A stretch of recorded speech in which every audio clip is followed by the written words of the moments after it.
Hello everyone, we are Group BLB, and here are my team members. Our topic is Leading Across Cultures, Key Takeaways from the Global Study. For table of context, firstly, we will explain what we will do and briefly introduce the global model, and then we will illustrate each of the 9 parts of the model and come to a conclusion. In today's rapidly advancing global landscape, the cross-cultural management and the international collaboration have become essential for the success of companies. And due to the significant differences in the cultural values, scholars have developed the various cross-cultural frameworks and models to enhance understanding and effective management of these differences in the global context. In our course, we have primarily studied the half-stairs culture dimension scenery.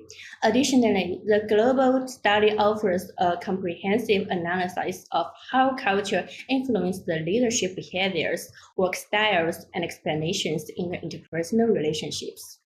In comprehension, half-stairs scenery focuses on the fundamental cultural structures and trends, while the global model strives into the effects of culture on specific behaviors and leadership styles. And next, we will analyze the core cultural dimensions within the global study and discuss examples illustrating how these dimensions influence the globalizational behavior and management practices on the global scale. First one, the performance orientation.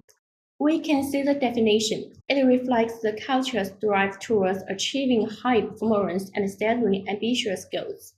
When we compare this to half-stairs model, we see the similarities with the long-term versus short-term orientation dimension. And these cultures value long-term goals and sustained efforts, focusing on what can be achieved in the future rather than immediate results. For the example, Google. Google is a company that values innovation and results highly. It motivates employees by rewarding innovation and technological breakthroughs, and centered its culture on always being at the front of the change. By providing resources and freedom for independent innovation, Google also encourages employees to develop projects and set high standards for staff. Another one. China Railway Corporation, the low performance orientation. As a state-owned enterprise, China Railway Corporation primarily focuses on ensuring the stability of railway transportation, with relatively limited incentives for the innovation and performance enhancement. In companies of this type, a typical dialogue might occur while a young employee seeks promotion opportunities, only to hear from the senior colleague that promotions are often based more on the years of service than on the innovation or efficient employment. And part 2, assertiveness. It refers to the context to which individuals in the society express their opinions, advance confrontation, and engage in competition. It relates closely to half-stairs masculinity versus femininity dimension. And masculine cultures emphasize the competition, achievement, and success, while another favors gentleness, collaboration, and harmony. We can know the high important Emerson. Emerson's motto, work hard, have fun, and make history. It may reflect its competitive spirit, and Emerson's environment demands quick decision-making and efficient executive to meet the market demands and consumer needs. Also, the company uses the strict performance evaluation and promotes an initial culture and encourages employees to speak up and engage in healthy competition. It may match the global model's characteristics, achieve self-exploration and competition. And a different one, Panasonic. This company, on the other hand, promotes a team culture centered on harmony. And Panasonic's management style emphasizes the teamwork, long-term sustainability in environment relationships, and continual improvement rather than intense personal competition. This company fosters a stable initial environment that respects the work-life balance And this approach promotes a comprehension, humanity, and minimizes the confrontation. Also, we can looking at the statement. Here has been a continuous upward trend in recent years, which proves that Panasonic's employees have adapted to this work environment and are able to create value for the company. Future orientation reflects how much a society encourages future-oriented behaviors, such as planning, savings, education, and technology investment. A highly future-oriented society values long-term development to achieve sustainable growth and improve the quality of life. For example, both Japan and South Korea shows a strong future orientation. Japanese parents high investment in their children's education. Companies pursue a 100-year enterprise culture and focus on long-term developments, such as Toyota continue investment in hybrid and electrical vehicles. South Korea has invested highly in information and educational technology and higher education. With companies such as Samsung and LG focusing on the research and development to remain globally competitive. Moreover, the Korea's government responds to an aging population through the social welfare and pension reforms, demonstrating his long-term planning for social programs. In some developing countries with fewer resources, their short-term growth are often prioritized, with more focus on immediate needs, such as poverty reduction and jobs creation.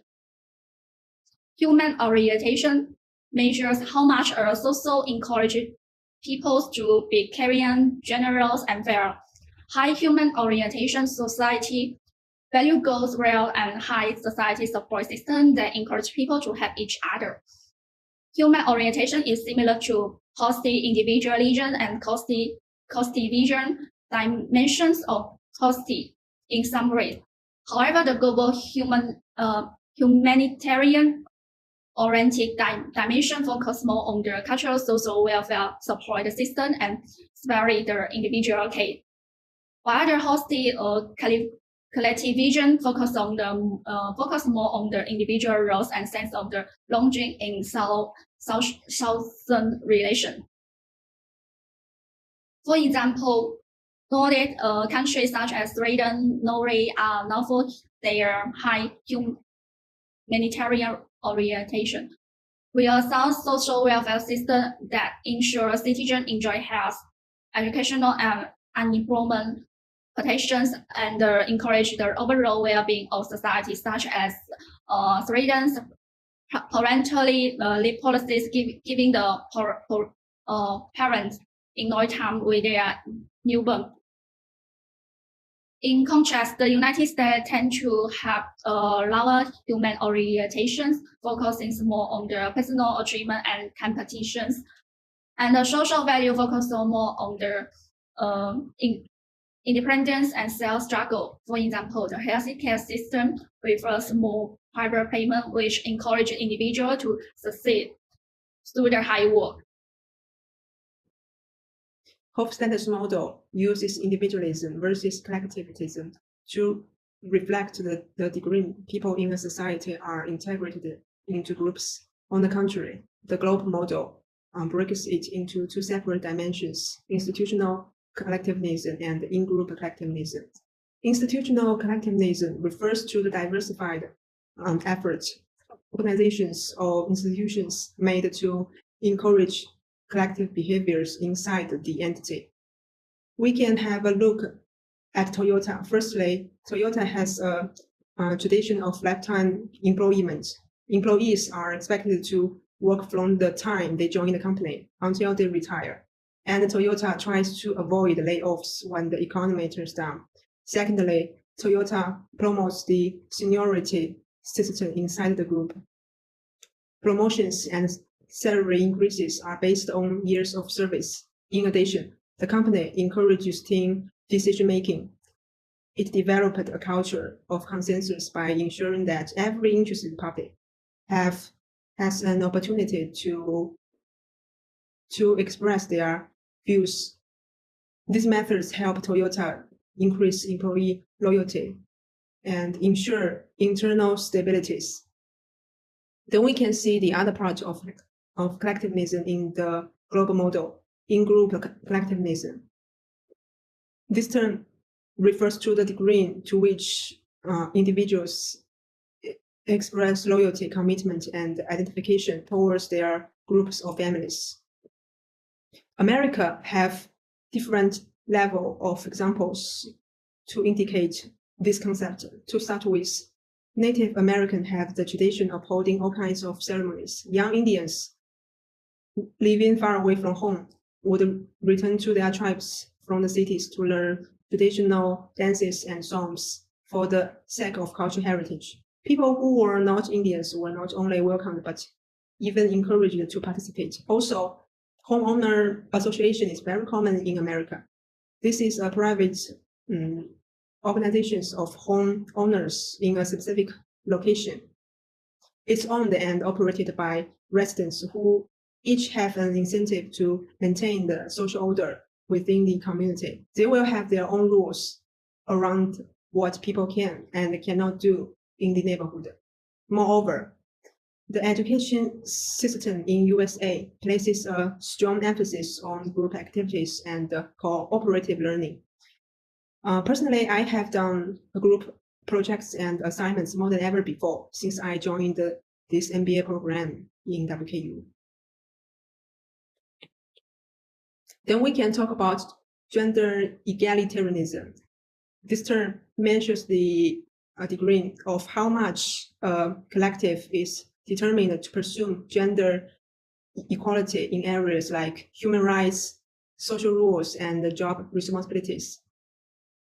Nordic area is leading in achieving gender egalitarianism. We can see from the graph here that a growing population of women in this area have received higher education in the past 20 years. And we can see that female is taking more and more bold positions in the last decade.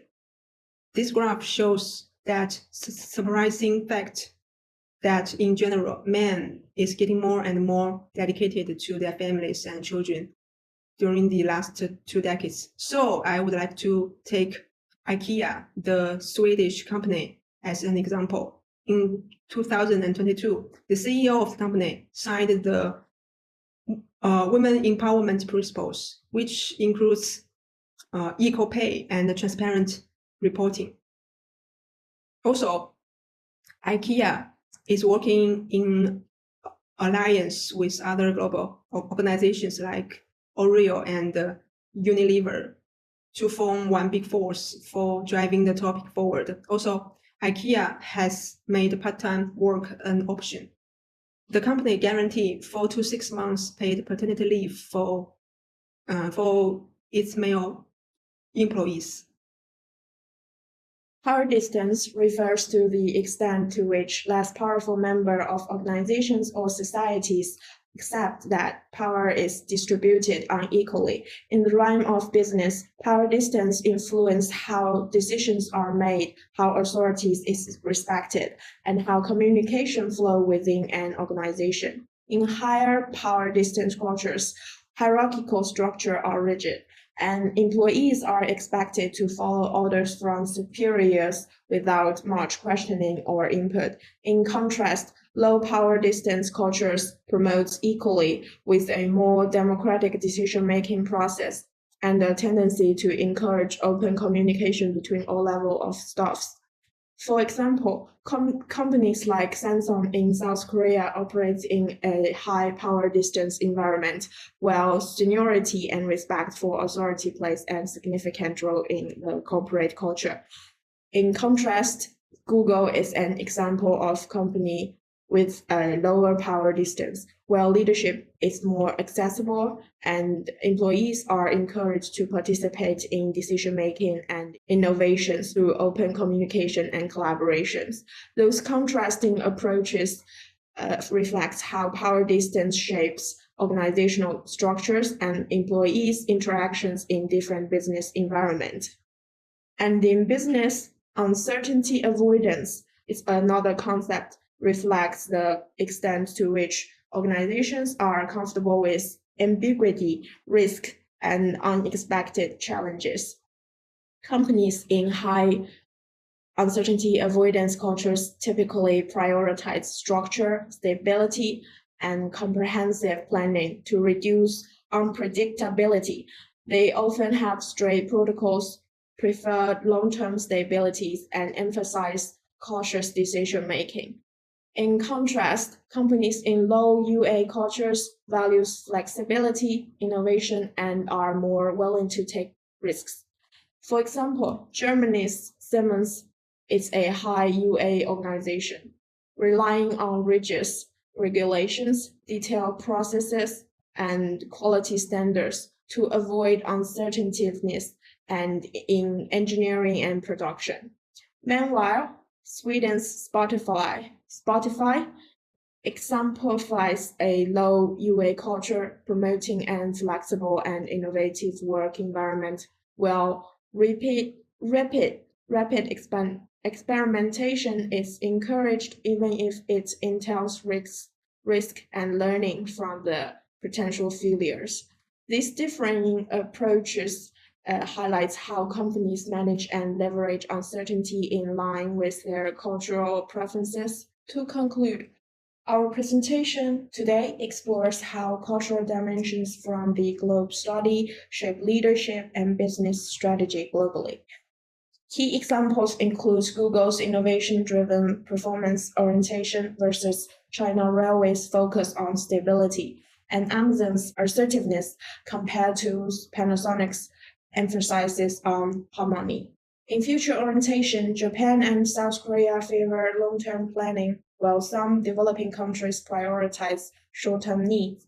Human orientation highlighted welfare in Sweden and Norway versus individualism in the US. We also saw institutional collectivism in Toyota's teamwork and in-group collectivism in US traditions. Nordic countries lead in gender egalitarianism, while power distance varies between Samsung's hierarchy and Google's collaboration. Lastly, Siemens' high uncertainty avoidance contrasts with Spotify's adaptation. Understanding those cultural nuances is key to effective leadership and global success. Thank you. And this is our references.